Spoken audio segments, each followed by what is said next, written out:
So guys, got something imported here from China.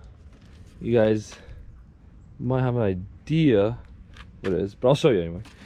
It's basically downpipe, if it stays open, for the Jetta. That's what it looks like.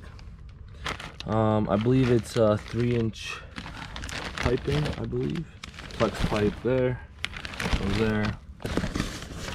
I believe it's a V-band and some extra piping, but because my car's already gotten a resonator delete, I don't think I'll be needing that pipe. They might just weld the downpipe onto the existing pipe that's already on there. And yeah, so I'll show you the before and after, cold start, revving, all that good stuff. See you there.